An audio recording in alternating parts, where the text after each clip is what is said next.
Bonjour à tous et bienvenue dans ce nouveau numéro des Jeudis de l'expérience usagée. Alors, j'espère que vous êtes nombreux connectés aujourd'hui pour parler de langage clair. Alors, pour rappel, les Jeudis de l'expérience usagée, c'est un rendez-vous mensuel, au cas où vous n'aurez pas encore eu l'occasion d'y participer, qui permet de nourrir un partage d'expériences et témoignages d'experts sur des sujets en lien avec l'expérience usagée ou l'expérience client. Tout ça pour que ça serve d'inspiration ensuite pour pouvoir le transposer dans vos univers et dans vos services publics. Aujourd'hui, la thématique du coup sera portée sur le langage clair et nous avons 3 intervenants qui vont venir nous présenter les travaux qu'ils peuvent mener au sein de leur service public. Donc à l'URSSAF Caisse Nationale, nous sommes ravis d'accueillir Evelyne Fleuret et Julie Portalis qui viendront nous parler de la rédaction et la réalisation de leur courrier. Puis nous aurons Sandra Pernet de la DGFIP qui va nous parler de l'amélioration des écrits administratifs et des communications sortantes qui sont effectuées par la mission stratégie relations au public. Pour commencer, du coup, je vais donner la parole à Evelyne et Julie qui vont nous présenter ce qu'ils ont mis en œuvre au sein de l'URSSAF Caisse Nationale. Bonjour à tous, on va vous faire une présentation à 2 voix entre Julie et moi, donc je vais démarrer. Déjà pour vous rappeler rapidement nos missions et nos valeurs, parce que tout ce qu'on fait s'inscrit dedans et vous comprendrez peut-être mieux l'ampleur de ce qu'on a à traiter. Donc l'URSSAF assure le financement de la protection sociale, ce qui permet in fine de garantir les droits sociaux et l'équité entre tous les acteurs économiques et a fortiori les salariés et les indépendants dont les droits sociaux sont directement corrélés aux cotisations sociales qu'on collecte. Et on accompagne l'ensemble de nos usagers sur toutes leurs démarches et évidemment dans une logique de bénéficier au développement économique et social. Donc plus on est simple, plus on est compris, mieux les démarches se font et l'économie fonctionne. Donc au total, on considère qu'on s'adresse évidemment aux 11 millions d'employeurs et d'entrepreneurs qui cotisent, qui versent les cotisations, qui déclarent les salariés, mais aussi aux 27 millions de salariés dont les droits sociaux sont préservés à travers la qualité de la collecte qu'on peut faire. Et vous voyez en face la répartition de tout ce qu'on collecte par risque, maladie, retraite, famille, chômage, autonomie, travail, la dette sociale, le transport, la formation professionnelle et encore d'autres choses comme le 1% logement, l'invalidité décès, etc.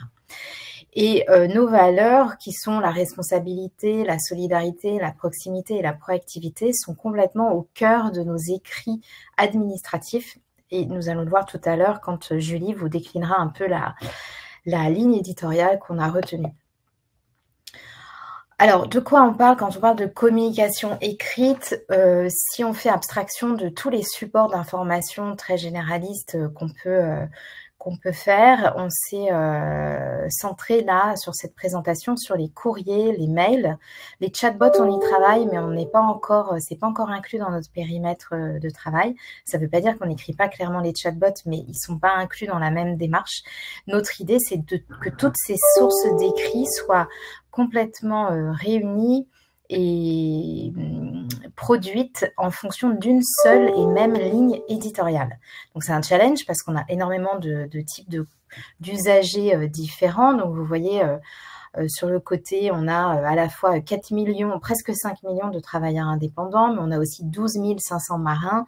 Vous imaginez bien qu'on n'écrit pas de la même manière à un travailleur indépendant, à un auto-entrepreneur, à un marin ou à une administration publique ou encore à une très grande entreprise du CAC 40. Donc, il faut qu'on adapte aussi nos contenus. Cela dit, on a quand même réussi à trouver une ligne éditoriale que vous décrira tout à l'heure Julie. Et en termes de volumétrie, on envoie 125 millions de correspondances dont une grosse partie est dématérialisée puisque 85% sont soit déposés dans les espaces en ligne de l'usager sur le site internet, soit envoyés par mail. Donc quand c'est des informations très générales sans aucune donnée sensible, on les envoie par mail. Tout le reste, dès lors qu'il y a des données métiers et des données personnalisées, elles sont envoyées, déposées dans l'espace en ligne. Et donc, vous voyez l'ensemble du détail entre l'envoi postal de toutes les notifications automatiques de notre système de gestion, qui produit 17 millions de plis. Donc là, vous retrouvez la notification d'affiliation à l'URSSAF, la mise en demeure quand il y a eu un problème de paiement, ce genre de courrier. Vous recevez par voie postale des courriers qui sont rédigés en organisme par des gestionnaires qui ont besoin de contacter un usager en particulier. Et quand on dit organisme, ça peut être une URSSAF, ça peut être le centre CESU, que certains d'entre vous peuvent connaître, le centre Page Emploi aussi, pour les plus connus et qui touchent les particuliers employeurs comme chacun peut l'être, soit en tant que parent, soit en tant qu'employeur d'une femme de ménage ou de personnel de maison, de prof à domicile, etc. Et vous avez tous les mails, campagne et do-list, c'est des mails de promotion très généralistes ou de promotion d'une offre de service de l'URSSAF très ciblée, donc avec des données métiers personnalisées mais pas sensibles. Et on mesure la satisfaction de nos courriers chaque année. Alors, en toute transparence, je ne vous ai pas mis les résultats là parce que je ne les avais pas au moment du support, mais je les ai, je vous les communique. Il y a une satisfaction relative sur les mails qu'on envoie et les dépôts sur les comptes en ligne à 62%. Donc, c'est quand même pas génial comme satisfaction. Et alors, sur les courriers papier, on tombe à 43% de satisfaction, ce qui est très mauvais. Et en plus, ça se dégrade.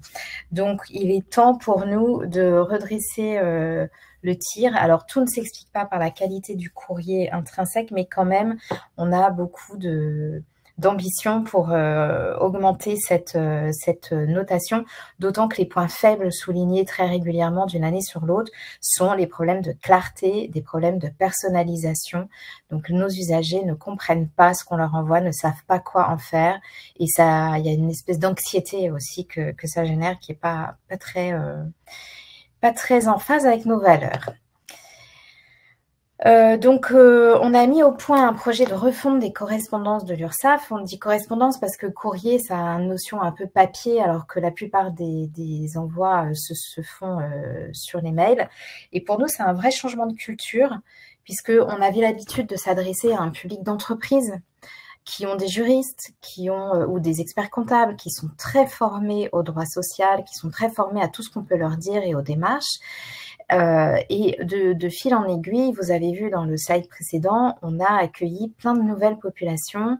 L'économie se diversifie, il y a des auto-entrepreneurs de plus en plus qui ne sont pas forcément équipés, formés pour comprendre les démarches à l'URSSAF. Et il faut qu'on s'adapte à ces publics. Et donc, tout le juridisme qu'on avait avant dans nos courriers, les références réglementaires, par crainte d'un procès, etc., on essaye on doit simplifier, se mettre à la portée de publics qui sont parfois même assez éloignés de l'écrit, avec de l'illettrisme, de l'électronisme, qui peuvent être parfois dans des situations de précarité. Donc, on essaye de s'adresser vraiment à tous ces publics.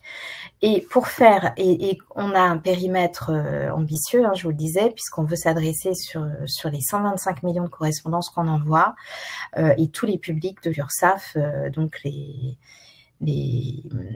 12 millions d'usagers à qui on écrit. On n'écrit pas encore aux salariés, mais on va le faire dans les années qui viennent et ça sera évidemment intégré dans le périmètre. Donc, on fait un investissement massif et de fait, on a déjà beaucoup de bibliothèques de courrier qui existent. On a quasiment 6000 modèles de courrier disponibles pour les gestionnaires en URSSAF, auxquels s'ajoutent 800 trames de courrier qui sont intégrées dans notre système de gestion et qui permettent des envois automatiques, comme la mise en demeure, comme le courrier d'affiliation dont je vous parlais tout à l'heure. Et pour vous donner une idée, alors on procède un peu par incrément, par itération. Et au fur et à mesure du temps, on se renforce à la fois sur le projet et nos lignes directrices et à la fois sur notre capacité à traiter des courriers. Donc en un an, par exemple, l'année dernière, on a pu traiter 307 modèles pour lesquels on a révisé le fond et la forme. Et vous voyez les petits bâtons, c'était pour différentes lignes de public, donc aussi bien les détachements à l'étranger que les indépendants, les particuliers employeurs ou les marins, les artistes auteurs ou tout un tas de publics comme ça. On les a refondus au fond, ça concernait, vous voyez la répartition, 61% c'était des courriers de création, c'était des nouveaux courriers qu'on devait créer. Mais il y a quand même eu 40% quasiment de mise à jour, de refonte de courriers déjà existants qui étaient considérés par les directions métiers comme les plus grands irritants. Et donc, on les a refondus. Et pour les autres modèles, on a fait toute une opération l'année dernière. Donc, pour les 6000 correspondances qui sont gérées par les gestionnaires directement, utilisées par les gestionnaires directement, et les 800 trames qu'on a aussi, on les a toutes relookées à la nouvelle charte et sur des formules très spécifiques, puisqu'on considérait qu'on doit... l'URSSAF se présente en disant « nous », on s'adresse aux personnes en disant « vous », et tous ces détails, entre guillemets, qui font la couleur de nos courriers ont été rénovés et refondus dans la forme à minima. Et je passe la parole du coup à Julie qui va vous en dire plus sur les objectifs du projet COSI et la manière dont concrètement il se décline en ligne éditoriale. Oui, bonjour à toutes et à tous. Merci Evelyne. Effectivement, nous avons plusieurs objectifs avec ce projet, donc on a intitulé COSI, et ces objectifs, on les traduit concrètement ensuite quand on travaille sur les courriers et qu'on réécrit les courriers. Donc le premier, c'est évidemment d'avoir des correspondances compréhensibles, qu'on soit clair dans ce qu'on adresse à nos usagers et que ça ne génère pas de la réitération. Donc il faut vraiment que quand l'usager reçoive son courrier, il n'ait pas besoin de nous téléphoner pour qu'on lui réexplique ce qu'on attend de lui.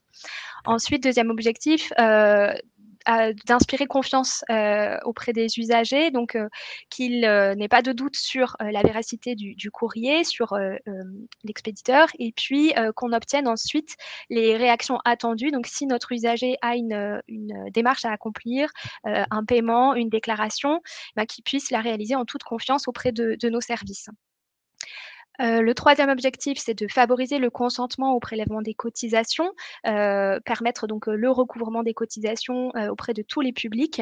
Et là aussi, on a toujours une action visant à guider, expliquer au mieux comment faire sa déclaration, comment payer, les délais attendus, etc.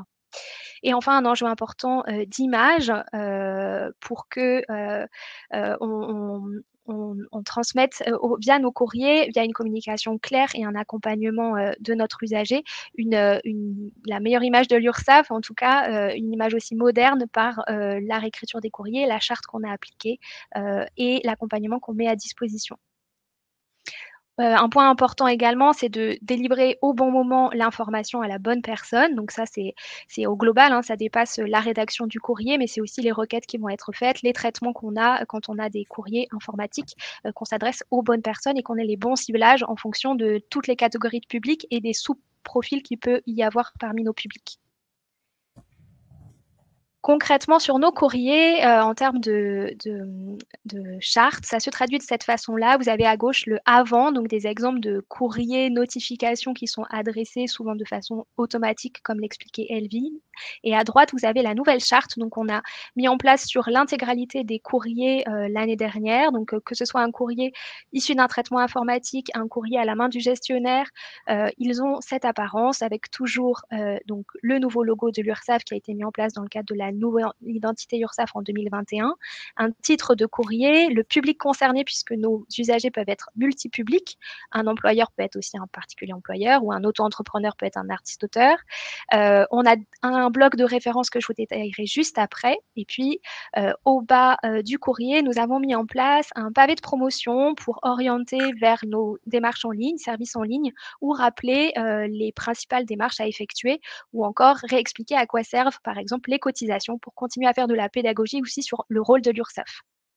Donc cette maquette a été mise en place pour harmoniser l'ensemble de nos courriers et effectivement, on a eu une action l'année dernière pour essayer aussi de mettre à jour les logos ou harmoniser les signatures. Mais ça, je vais y revenir. Donc, normalement, vous devriez voir un peu plus grand le courrier. Donc le titre qu'il y a toujours en haut à droite permet de donner un premier niveau d'information sur la thématique du courrier. Nous avons travaillé sur une bibliothèque de titres afin d'avoir une harmonisation pour tous nos courriers et tous nos publics. Donc on va avoir des titres relatifs à la déclaration, au paiement, aux démarches à réaliser, au remboursement si on effectue un remboursement. Donc, on vient toujours piocher dans cette bibliothèque pour avoir un titre identique, quel que soit le public. Le public, donc je l'ai mentionné, on a aussi une bibliothèque de public pour s'adresser toujours de la même façon à nos usagers. Le pavé de référence, on a aussi harmonisé les éléments, quel que soit le public, donc on écrit de la même façon les modalités de contact. On a aussi travaillé pour afficher et savoir quelles références afficher. Et notamment, on a supprimé le numéro de sécurité sociale, sauf exception, parce que c'est une donnée sensible. Donc, il y a eu un travail aussi là-dessus récemment pour éviter de communiquer cette donnée sensible dans nos courriers. Et ensuite, l'objet que vous voyez en bleu vient préciser le titre du courrier pour, là aussi, dès l'objet, donner un niveau d'information quand même suffisamment précis pour permettre à l'usager de poursuivre son courrier, sa lecture. Ensuite, vous avez le corps du courrier. Nous avons harmonisé les formules de politesse à la fin du courrier. Et puis, j'y reviendrai sur la slide d'après, on a un ordre aussi des informations, toujours le même. En termes de signataires, on a également mené un travail d'harmonisation des signataires. Donc là aussi, quel que soit le canal d'envoi, on a une liste de signataires qui est harmonisée. L'objectif était d'avoir des noms de fonctions compréhensibles pour le public, qui soient pas nos... Forcément, c'est pas toujours aligné avec l'intitulé de poste de la personne qui envoie le courrier, mais l'objectif, c'est d'avoir quelque chose de compréhensible pour l'usager. Enfin, le pavé promotionnel que j'ai mentionné tout à l'heure. Donc, par défaut, on a souvent la promotion de notre lettre d'information pour continuer à communiquer auprès de nos publics. On a un pavé de mention légale et enfin, pour des raisons de sécurisation juridique, l'adresse du siège social de l'URSSAF qui n'est pas la même adresse que celle que nous indiquons en haut, qui est l'adresse de correspondance et souvent avec des regroupements d'URSSAF. En ce qui concerne la ligne éditoriale, donc la ligne éditoriale appliquée dans nos courriers découle de la ligne éditoriale, la charte éditoriale URSSAF, avec, pour reprendre les valeurs qu'évoquait Evelyne au début, une tonalité pédagogique, engageante et proche. Dans le langage simple et clair pour être compréhensible de tous et avoir une démarche d'accompagner, donc de guider l'usager dans les démarches qu'il a réalisées. Ensuite, plus concrètement, on applique le style direct actif positif. Donc, on évite tout ce qui est forme passive. Donc, on va parler à la forme active. On va éviter les structures impersonnelles ou les tournures négatives. L'objectif est d'être le plus clair possible. Donc, par exemple, au lieu de dire « il vous est possible de déposer votre déclaration », on va écrire « vous pouvez déclarer » ou bien, au lieu d'écrire l'échéance de paiement et le 21 mars, on va écrire vous devez payer avant le 21 mars pour toujours être plus clair pour l'usager.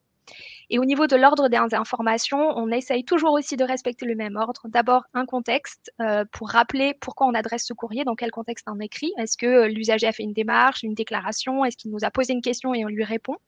Ensuite, on donne tout de suite l'information principale du courrier. On n'attend pas la fin du courrier pour lui dire ce qu'il a à faire ou l'information principale. C'est dans un troisième temps qu'on explique pourquoi il faut rectifier sa déclaration, par exemple, pourquoi il doit payer telle cotisation. Et on a toujours un accompagnement pour guider. Par exemple, si c'est dans l'espace en ligne, on va guider dans le chemin d'accès pour faire cette démarche.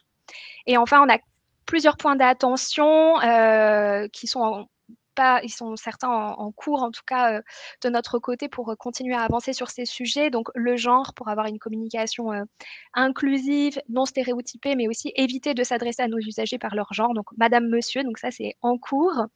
Le respect des données sensibles, je l'ai mentionné tout à l'heure avec l'utilisation du numéro de sécurité sociale notamment. Les références réglementaires, ça c'est quelque chose qui est aussi un changement de culture puisque avant on avait des références réglementaires partout dans nos courriers. Maintenant, on essaye de le limiter au strict nécessaire en termes de sécurisation juridique parce que les références réglementaires ne parlent pas à la majorité de nos usagers. Et enfin, on a aussi une attention particulière sur la prévention de la fraude aux coordonnées bancaires en limitant là aussi la communication des données bancaires, RIB, notamment de l'URSSAF, et données bancaires des usagers. Et je te repasse la main, Evelyne, sur notre gouvernance. Donc, vous voyez, ouais, merci Julie.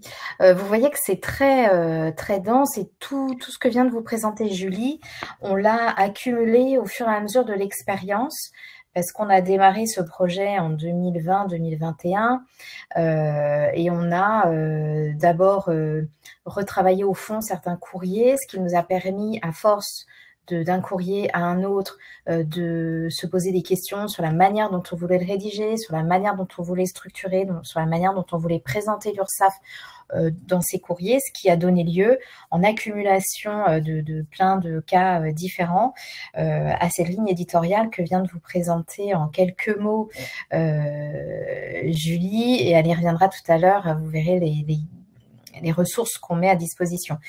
Et assez vite s'est dessiné le besoin de, comment dire, vu qu'on a une masse de courriers très importante, je disais 6000 modèles auprès des gestionnaires, plus 800 trames automatiques qui elles-mêmes donnent lieu à finalement 3000 modèles de courrier.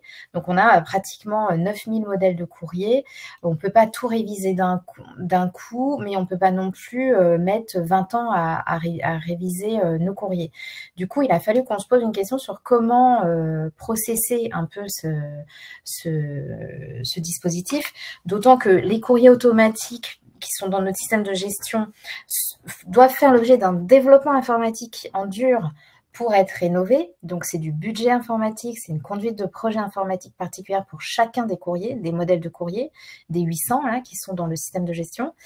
Sur les bibliothèques nationales qui sont à disposition des usagers, des collègues internes en URSSAF, les 6000 ils sont plus facilement paramétrables, mais quand même, il fallait qu'on se mette un peu d'accord. Donc, on a en 2022, on a structuré un peu cette gouvernance qui est arrivée aujourd'hui à maturité, où les directions métiers, ce sont elles qui doivent décider de quel courrier on va mettre au programme de révision dans l'année ou au fur et à mesure de l'année. Donc, c'est elles qui doivent nous solliciter. On a structuré une formulaire de sollicitation, vous le verrez tout à l'heure.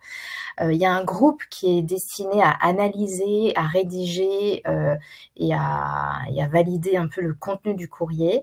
Le directeur général lui-même valide le projet. Et une fois que c'est validé, ça part en fabrication informatique pour les courriers de notre système de gestion ou en paramétrage informatique pour les courriers mis à disposition dans les bibliothèques nationales, un peu en libre service des gestionnaires. Et on le met en production. Et donc, je vous parlais de changement de culture complet. Ça touchait un changement de culture de tous les organismes.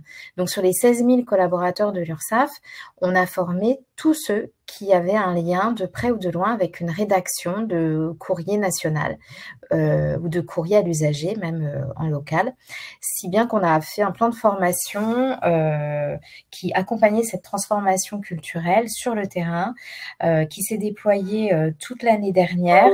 Chacun des directeurs d'organismes avait dans son objectif personnel la nécessité de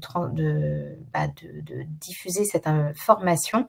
Donc, vous avez pratiquement 4000 personnes de l'URSSAF qui ont été formées à la nouvelle manière donc cette ligne éditoriale, le processus de rénovation des courriers, et on en a profité pour divulguer aussi la plateforme Voltaire, qui a été à cette occasion utilisée et diffusée au sein de tous nos collaborateurs.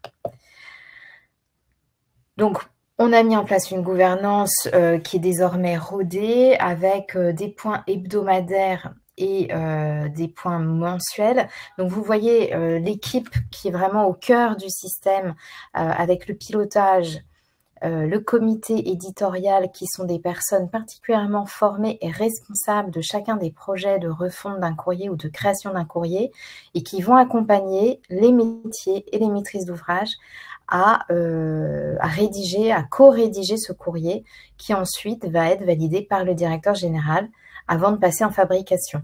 Et pour suivre tout ça, toutes les directions métiers sont invitées tous les mois à ce qu'on appelle la mensuelle des métiers.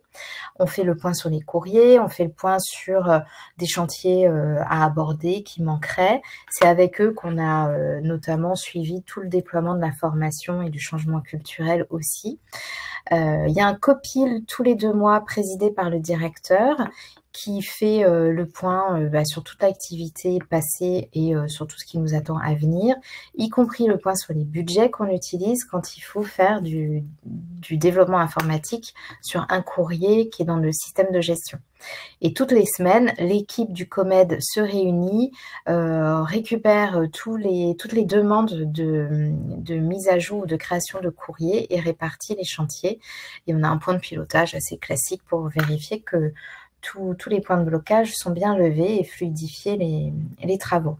Parce qu'on a 12 directions métiers qui sont impactées par ce projet et tous nos organismes d'URSSAF.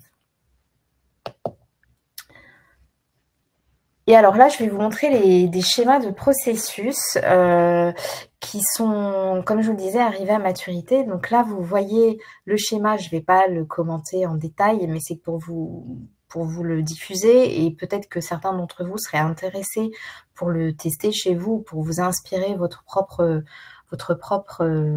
processus. Donc la direction métier sollicite le COMED diligente une rédactrice. Il y a des réécritures de forme et de fond. Tout ça, c'est validé par le DG et si besoin, on passe aussi par la case studio graphique qui va élaborer la maquette ou même parfois un cahier des charges, tout en respectant le guide COSI. Julie vous en dira un mot tout à l'heure, je ne dévoile pas plus. Et ensuite, je voulais vous présenter ce processus-là qui permet de montrer qu'on a le processus que je viens de vous montrer et ensuite qui part en validation. Alors, je ne sais pas si vous voyez ma flèche, je ne pense pas. Mais vous voyez la validation DG. On voit ensuite le besoin de maquette ou de cahier des charges et ça passe en processus de fabrication système d'information. Donc ça, c'est un processus qui est diffusé aussi au sein de nos organismes et tout le monde a été formé à ça. Et ça, c'est vraiment pour vous montrer, c'est notre point de départ en fait, comment on a commencé à réfléchir. On a passé en revue toutes les étapes possibles qu'un courrier pouvait prendre et on l'a schématisé dans ce processus.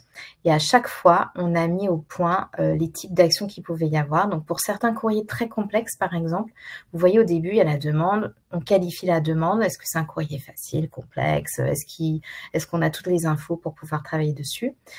Et éventuellement, on va faire une étude UX. C'est ce qu'on a fait avec la DITP sur la mise en demeure, par exemple, ou des études juridiques. C'est ce qu'on fait régulièrement sur pas mal de courriers. Et ensuite, dans la conception, une fois qu'elle est terminée, voilà, on va avoir ce genre d'étape. Oh là, oh là, oh là. On dépasse le temps peut-être. Ouais. Donc voilà, juste pour vous dire aussi que là, on a beaucoup de démarches de supervision et de validation à toutes les étapes sur ces carrés bleus comme ça. Je repasse la parole à Julie pour la conclusion de cette présentation. Oui, on voulait juste partager les ressources qu'on a mis à disposition de l'interne. On a un site dédié en interne avec toutes les ressources. Donc, j'ai mentionné les bibliothèques de titres, d'encadrés. On a des modèles de courrier, des éléments graphiques qui sont à disposition des MOE. On a un guide COSI, donc qui est vraiment notre référence. Ça décrit tout ce qui est attendu dans les zones que je vous ai présentées tout à l'heure. Il y a également la ligne éditoriale, des modèles, des éléments techniques aussi pour les MOE.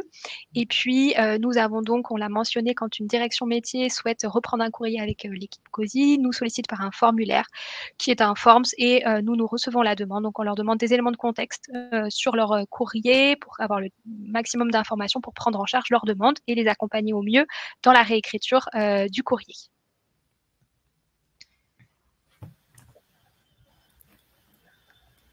Merci beaucoup en tout cas pour ces éléments, c'est très clair. Donc, je vous propose maintenant de répondre aux questions qui sont apparues dans le chat et puis j'invite aussi les participants à poser leurs nouvelles questions au fur et à mesure. Une première question qui était peut-être des précisions sur la manière dont vous mesurez le taux de satisfaction des usagers par rapport au formulaire. Alors, par rapport au courrier qu'on envoie, tous les ans, depuis des années maintenant, on a une enquête de satisfaction et il y a toujours une question sur la satisfaction. Donc, c'est globalement, diriez-vous que vous êtes satisfait par nos services, de nos services par courrier? Et on a la même question de nos services par courriel. Et ensuite, on leur demande, êtes-vous satisfait des points suivants? Le ton employé, la qualité de la rédaction, la facilité de nous contacter, la prise en compte de votre situation personnelle, la clarté de l'information, le délai de réponse. Et on compare ces résultats chaque année.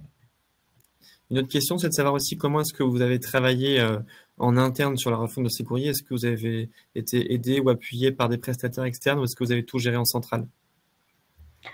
On a tout géré en centrale. On a eu à un moment donné une aide sur du PMO et notamment pour structurer la gouvernance et le processus et le pilotage parce qu'on suit ça dans un tableau de suivi pour pouvoir avoir des métriques aussi, suivre l'activité parce qu'on souhaite vraiment industrialiser la démarche. Mais toute la ligne éditoriale, Julie, je te laisse répondre, mais ça a été vraiment en interne. En interne, oui, effectivement, il me semble que la question porte sur la refonte des 307 courriers d'une année. Tout ça, c'est effectivement réalisé en interne par l'équipe du comité éditorial. Voilà, donc c'est le travail au quotidien. Donc c'est vraiment de l'interne pour la rédaction. Très bien. Autre question, est-ce que vous avez soumis vos nouveaux modèles à un comité d'usagers ou à un focus group pour attester du modèle avec des usagers? Alors, on l'a fait sur la mise en demeure, qui est un peu le must de l'URSSAF, le courrier le plus anxiogène et le plus technique à fabriquer, qui coûte très très cher d'ailleurs à faire et qui est vraiment très complexe et qui était hyper juridique, incompréhensible et hyper anxiogène. On l'a retravaillé avec le panel des usagers de la DITP et ça a été extrêmement bénéfique. On va le mettre en production bientôt, mais on aimerait développer ce genre de contact et intégrer beaucoup plus du X. Ça, c'est un des challenges qu'on a encore devant nous. On va essayer de démarrer quelque chose d'un peu plus industrialisé cette année. Très bien. Alors, autre question. Hormis le fait de savoir si on peut accéder au guide pratique COSI, je ne sais pas s'il peut être partagé. Oui, bien sûr, volontiers. Je pense qu'il y a des gens qui ont l'air très intéressés, en tout cas, par la démarche. Et même si vous nous le refutez, dites-le nous. Hein. N'hésitez pas. Savoir aussi s'il y a des rédacteurs qui sont à temps plein, comment organisé en fait pour produire ce travail en fait. Alors au niveau de l'équipe de rédacteurs, donc on se réunit chaque semaine, mais sauf actuellement où nous avons une personne en CDD à 100%, sinon les personnes ne sont pas à temps plein, ce sont des personnes du réseau donc des URSSAF qui ont une autre mission et qui donc ils sont en mission nationale du coup auprès de la direction de la communication à hauteur de 20% de leur temps, comme vous le voyez sur la slide, et du coup qui travaillent à 20% de leur temps sur le projet COSI en termes de rédaction et d'accompagnement des directions métiers. Alors, en termes de ressources, oui, voilà, en termes de ressources, c'est important. On ne souhaite pas professionnaliser le métier. Donc, tout le monde est à temps partiel sur cette activité, y compris au pilotage, parce qu'il faut rester dans la vraie vie de nos organismes. Et la rédaction, elle est pilotée par quelqu'un du COMED, mais il y a toutes les directions métiers, bien évidemment, qui contribuent en termes de force de réécriture. Très bien. Et est-ce que vous avez des résultats concrets vous avez vu en tout cas une satisfaction des usagers s'améliorer en tout cas de manière conséquente? Et non, malheureusement, pour l'instant, le résultat entre 2022 et 2023 s'est dégradé, donc c'est même plus nul que ce qu'on pensait. Après, il y a des effets conjoncturels qui peuvent expliquer ça. On a repris le recouvrement. Voilà, donc les relations ont évolué entre 2022 et 2023 avec les usagers. Mais il faut qu'on veille à ça et qu'on s'améliore même peut-être sur la mesure de la satisfaction des courriers. Mais on va garder ce baromètre un peu global qui reste un peu notre boussole. Très bien. Dernière question peut-être avant de passer à la suite. Savoir si vous avez une bibliothèque de courrier nationale qui est en interne, qui vous sert de base en fait, ou si c'est plus ponctuel. Alors, on a les fameux 6000 modèles qui sont dans une bibliothèque nationale et parfois déclinés sur des bibliothèques régionales pour s'adapter à des spécificités régionales. Et on a les 800 trames de courrier qui donnent lieu à 3000 modèles de courrier alors là, c'est pas dans une bibliothèque, mais c'est au sein du programme informatique de gestion. Mais on a 6000 modèles de courrier qui existent et on essaye, à chaque fois qu'on révise un courrier, de supprimer les modèles qui n'ont plus lieu d'être aussi. Très bien, merci beaucoup. Alors, il y a d'autres questions qui sont apparues, mais je vous propose de passer à la suite pour permettre à notre intervenante de s'exprimer. Merci à Puis on y vous. reviendra en fin de session. S'il y a d'autres questions, on pourra les reprendre. Merci en tout cas pour vos présentations. Et puis, je vous propose maintenant de passer au témoignage de la DGFiP avec Sandra. Bonjour Sandra. Oui, bonjour à toutes et à tous. Alors, merci d'abord aux collègues de l'URSSAF pour cette présentation très intéressante. Vous verrez que dans les éléments que je me propose de partager avec vous sur l'amélioration des écrits administratifs et des communications sortantes à la DGFiP, eh bien, on retrouve des points communs avec ce qu'on a pu voir lors de la présentation de l'URSSAF. Il y a aussi beaucoup de différences parce que la DGFiP, je ne vous ferai pas l'affront de vous la présenter, mais est une administration déjà qui présente un nombre de collaborateurs qui tourne autour de 80 000. Donc, on est sur une volumétrie des effectifs qui est sensiblement différente de ce qu'on a pu voir tout à l'heure avec l'URSSAF.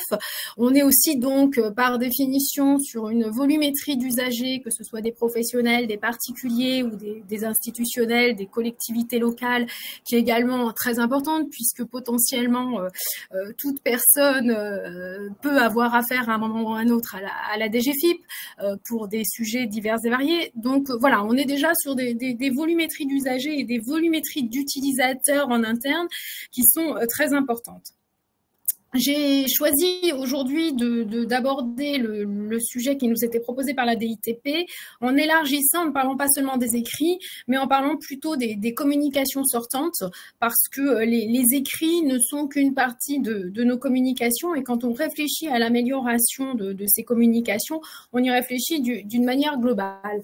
Alors, quand on parle d'écrits administratifs ou de communications sortantes, ça recouvre chez nous des imprimés, des formulaires, ça recouvre les CERFA, avec l'actualité du CERFA et sa disparition annoncée, on s'exprimera sans doute un petit peu différemment à l'avenir.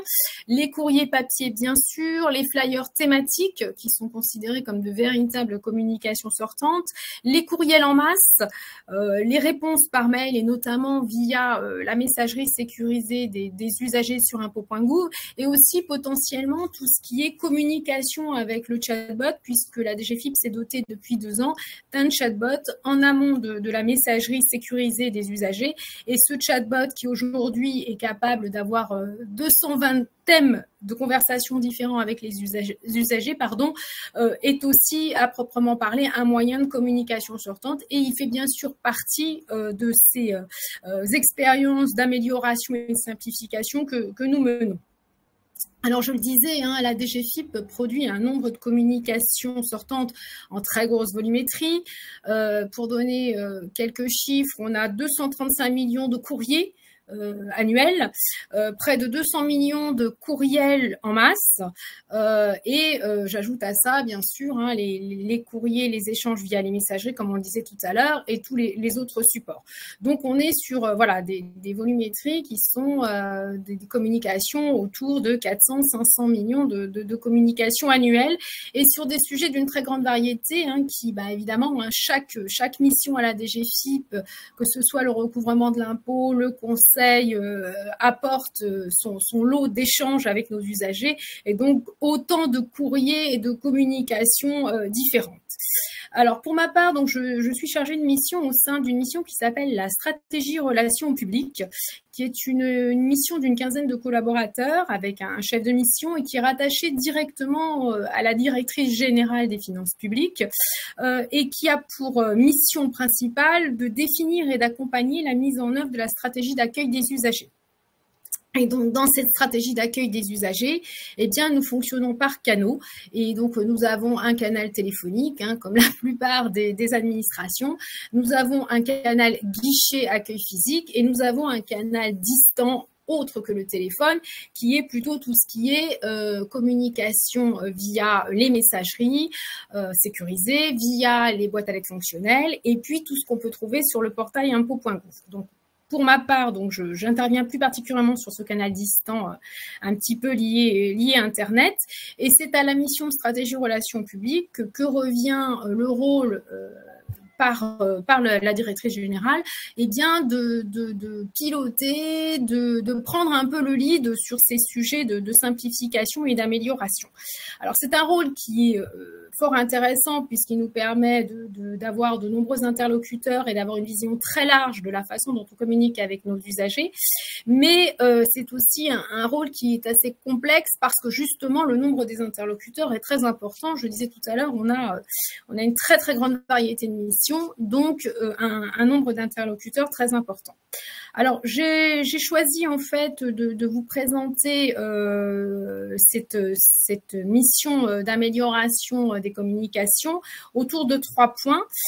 Tout d'abord, un petit retour rapide sur les chantiers que nous avons déjà pu mener par le passé, parce que cette préoccupation n'est pas nouvelle, hein, bien évidemment. Hein, depuis fort longtemps, on cherche à améliorer notre communication, et comme le disaient les collègues de l'URSSAF, eh bien, aussi à améliorer les effets et à atteindre davantage nos objectifs, hein, puisque quand on s'adresse à nos usagers, on peut être dans un système d'information, mais on peut aussi être dans un système où on attend quelque chose de leur part. Hein. On parlait tout à l'heure de courrier de relance ou de courrier, par exemple, pour informer d'une obligation. Et bien derrière, on attend évidemment une action de l'usager. Donc, si on attend une action de l'usager, il faut aussi qu'on s'assure qu'on lui a bien demandé ce qu'on attendait et qu'il nous a bien compris. Donc, premier point, donc un petit retour donc sur les expériences passées. Dans un deuxième temps, je vous parlerai en fait d'un outil que je souhaitais mettre en avant, qui est une base de connaissances à l'usage de nos agents, qui leur permet d'harmoniser les réponses qu'ils apportent aux usagers. Alors aussi bien les réponses, encore une fois, via les mails, mais aussi les réponses via les courriers ou même par téléphone. Et puis, je souhaitais en dernier lieu faire un focus sur les courriels en masse, parce que le courriel en masse, autrement appelé le mass mail, est un outil qui est très très utilisé à la DGFiP et pour lequel nous avons mis en place un process et un mode de fonctionnement que nous maîtrisons bien aujourd'hui et qui nous permet d'assurer ce type de communication avec un bon niveau de sécurité et aussi avec un niveau de retour par rapport comme je le disais tout à l'heure, à ce qu'on attend de l'usager quand il reçoit un courriel qui s'améliore. Alors rapidement, donc un retour sur les différents chantiers que nous avons pu mener. Alors parmi les plus récents, parce que je ne vais pas remonter à des périodes où je n'étais moi-même pas en charge de ces sujets, mais depuis 2016, notre directeur général nous avait demandé effectivement à la mission SRP de travailler à l'amélioration de quelques courriers ou courriels chaque année, et ce en lien avec nos bureaux métiers. Donc, nos bureaux métiers, quand je parle de bureaux métiers, je parle par exemple des bureaux métiers de la gestion fiscale, que ce soit pour les particuliers ou les professionnels, et qui, eux, sont plus à même de savoir quels sont les retours et les besoins des usagers par rapport à nos procédures. Alors, le directeur général nous avait demandé de nous intéresser à la clarté et à la qualité de nos communications, parce que tout simplement, un courrier lui avait été envoyé par un usager qui lui disait qu'il n'avait rien compris à ce qu'on lui demandait et que c'était pas digne d'une grande administration que d'envoyer des courriers qui étaient dans un langage très administratif et pour lesquels l'usager de toute façon était obligé de nous recontacter par un autre moyen, donc par téléphone ou en venant au guichet, parce qu'il ne comprenait pas ce qu'on attendait de lui. Donc la mission SRP s'est saisie de cette demande, s'est rapproché du bureau métier émetteur de ce courrier et a tenté de mettre en place, d'identifier quelques autres courriers imprimés pour mettre en place une petite méthodologie et essayer de voir comment on allait pouvoir améliorer ces communications. Alors, Ça a concerné 5 documents dans les années 2016-2017, des documents assez variés, comme les avis de mise en recouvrement, des demandes d'informations sur la taxe d'habitation, des lettres de relance, mais aussi des avis de sommes à payer du secteur hospitalier, ou encore la notice des avis d'imposition à l'impôt sur le revenu.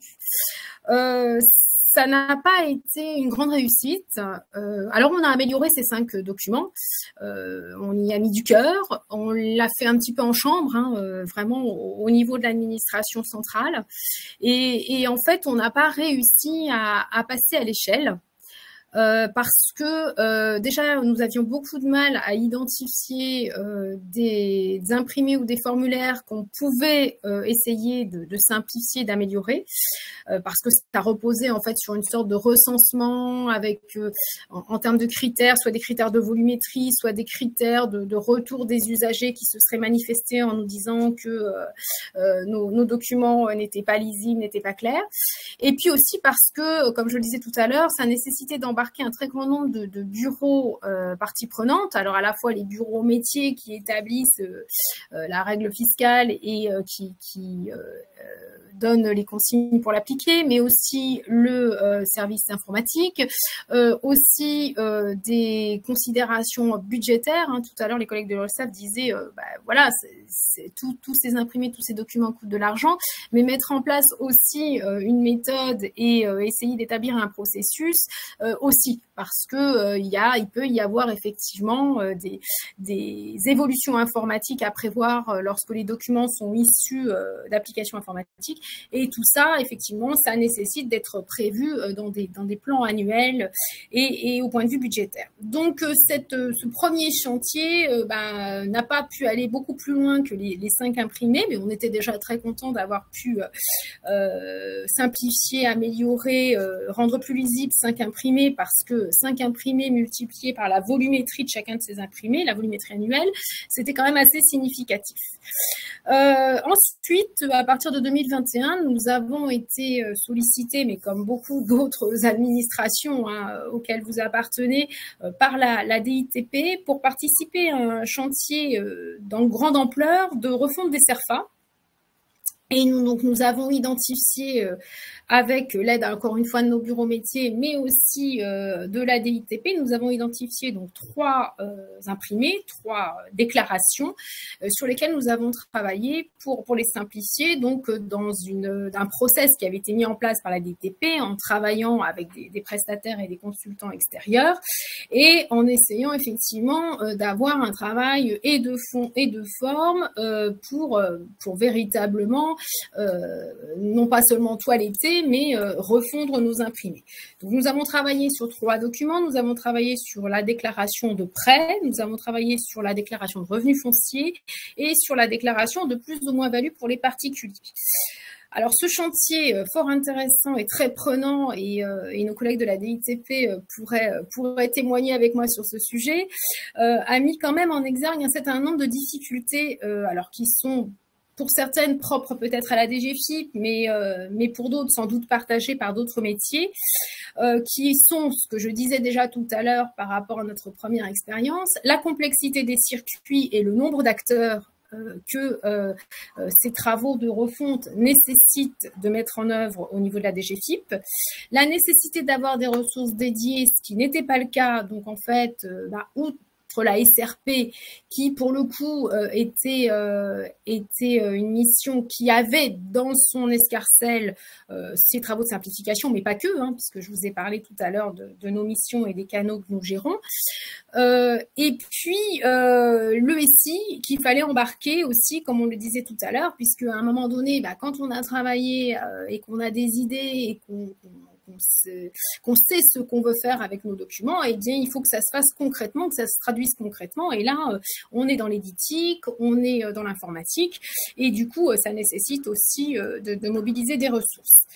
Et puis, on a eu une autre difficulté qui était celle de la complexité de la matière fiscale et du fait que même si on voulait simplifier le langage, si je m'arrête sur le langage, eh bien, il y avait des mots qui ne pouvaient pas être simplifiés. Et on se retrouvait donc confronté à une difficulté parce que comment rendre plus simple quelque chose qui, par définition, n'a pas de synonyme, ne peut pas être remplacé par un autre mot. Quand on parlait par exemple de plus-value, eh bien, on ne savait pas par quoi remplacer plus-value et d'ailleurs, juridiquement, ce n'aurait pas été juste si on l'avait remplacé par un autre terme. Et enfin, une difficulté à associer les usagers, parce qu'il n'est pas toujours évident de trouver des panels d'usagers pour nous aider en fait dans la conception et puis pour porter un œil critique sur les documents que nous proposons à leur écoute.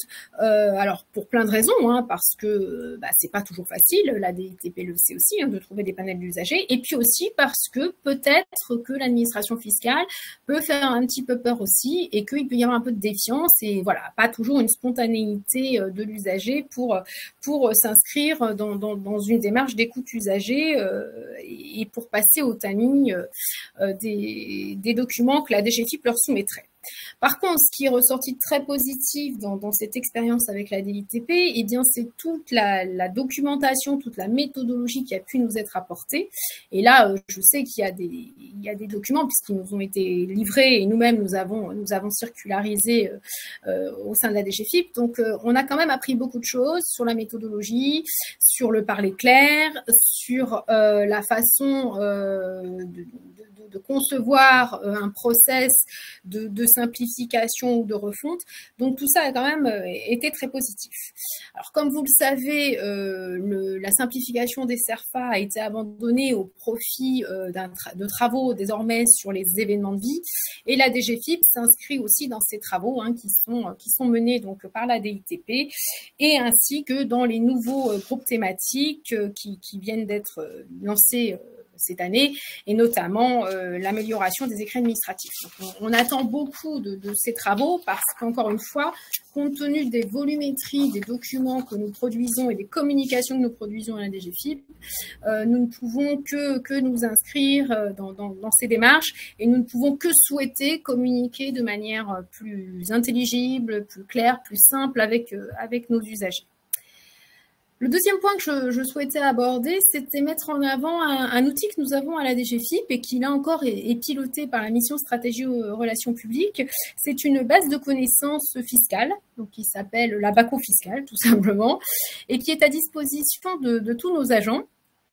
Alors, plus spécifiquement utilisé par les agents qui ont à répondre aux usagers en direct, hein, donc les agents qui travaillent dans les centres de finances publiques, les services des impôts des particuliers ou des professionnels, les agents qui répondent au téléphone, les agents qui envoient des courriers, bien évidemment.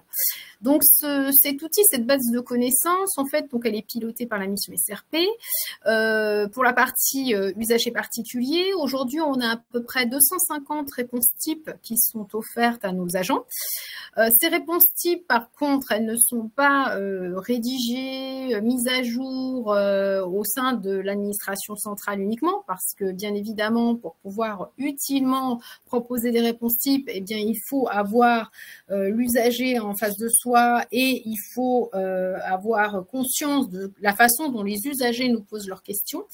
Donc, pour travailler de manière la plus utile possible sur ces réponses types, en fait, nous déléguons une partie des travaux à nos centres de contact téléphoniques qui, par définition, sont en contact avec les usagers à longueur d'année par téléphone. Et puis également, nous associons très largement les services des impôts des particuliers puisque, pour le coup, non seulement ils ont les usagers au téléphone, mais ils reçoivent aussi les usagers au guichet et bien évidemment, ils leur répondent aussi par courriel. Donc, ça nous permet en fait d'avoir donc une base de connaissances, une base de réponses type directement utilisable par nos agents, qui soit autant que possible rédigée en langage usager et pour lesquels l'agent a le choix soit de l'utiliser tel quel, cette réponse type, soit d'en prendre certains éléments et de la personnaliser en fonction des besoins de l'usager et des questions de l'usager.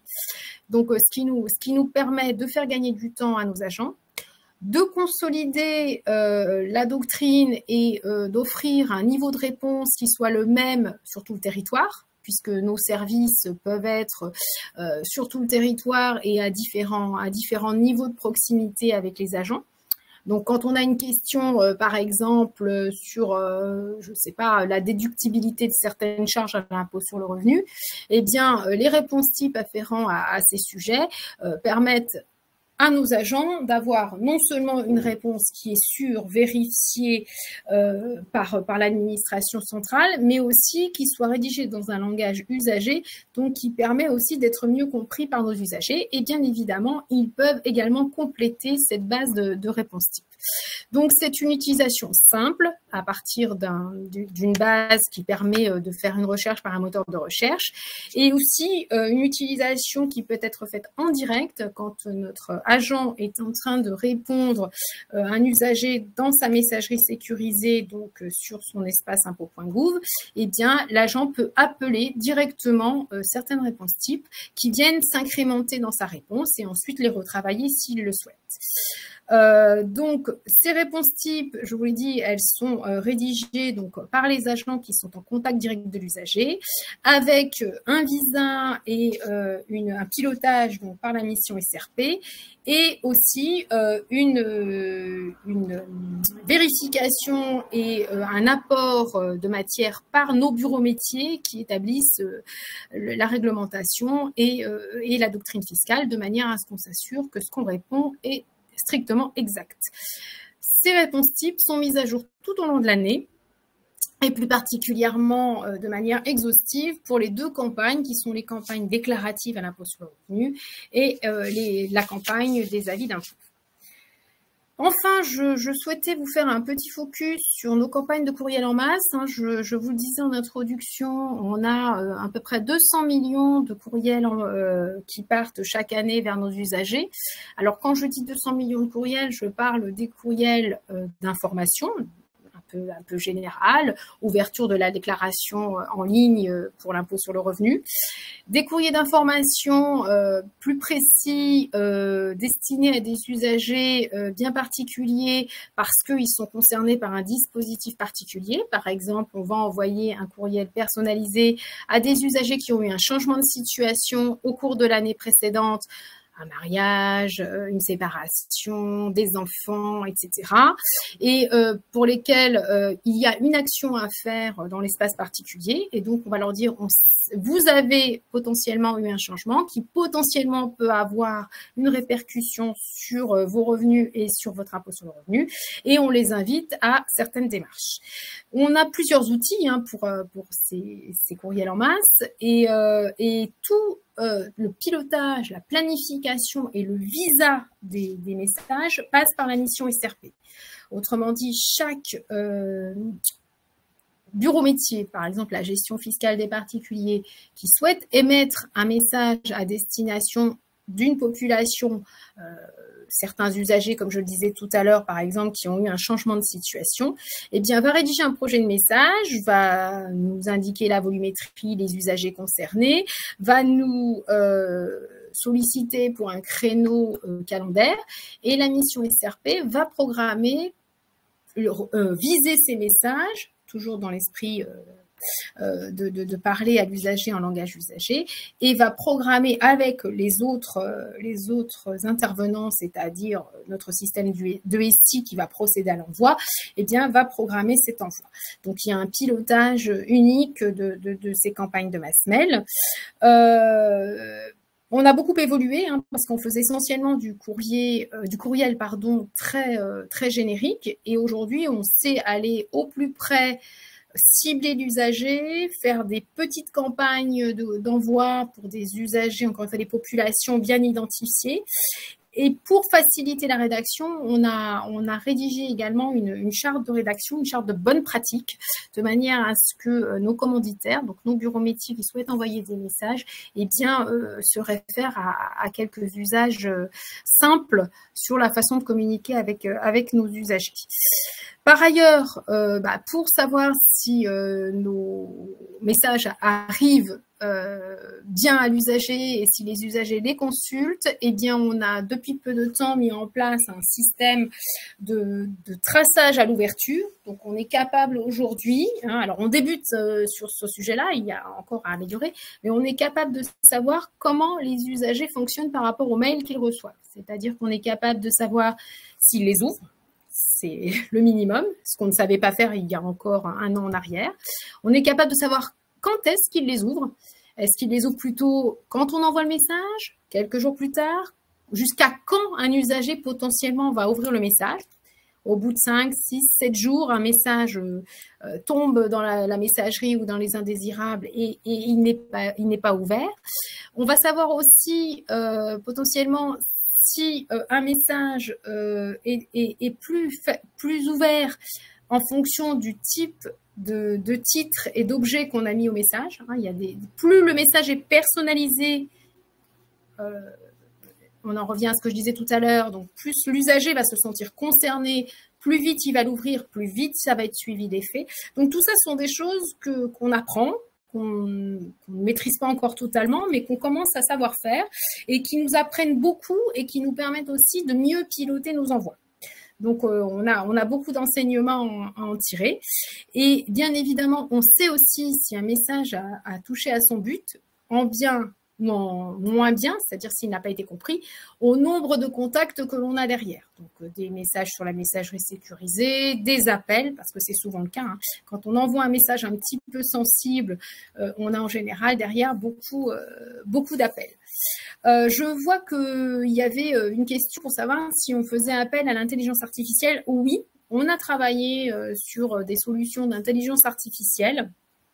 Notamment, on a essayé de tester si, à partir de certaines méthodes, notamment de reconnaissance de mots de capacité à reconnaître des thématiques, il était possible éventuellement d'organiser un système de réponse automatique pour des problématiques simples. C'est extrêmement difficile et ça, c'est à mettre en lien avec ce que je disais en introduction, la variété des métiers, le nombre d'items potentiels sur lesquels un usager peut venir nous saisir et puis aussi la difficulté pour un outil d'éviter les faux amis parce que le terme impôt, par exemple, peut concerner un très grand nombre de sujets et donc du coup, les solutions qu'on a un peu testées de réponse automatique, on a eu quand même beaucoup de déchets. En revanche, on utilise beaucoup l'intelligence artificielle pour le chatbot, qui par définition est un outil d'intelligence artificielle et un assistant virtuel. Et là, ça fonctionne plutôt bien, mais plutôt pour des sujets d'actualité, relativement simples et sur lesquels, en fait, on peut soit donner une réponse à l'usager parce que c'est une réponse un peu générique, soit on peut l'orienter dans sa messagerie pour qu'il puisse nous poser la bonne question et lui pousser les bons formulaires. Donc, oui, bien sûr, la DGFiP travaille sur des sujets d'intelligence artificielle. De toute façon, on ne peut pas, quand on travaille sur des sujets comme les nôtres et avec la population qui est la nôtre, ne pas s'intéresser à ces sujets. Mais autant pour des moteurs de recherche, pour des chatbots, c'est tout à fait pratique et ça peut fonctionner. Autant pour de la réponse automatique, on n'y est pas encore.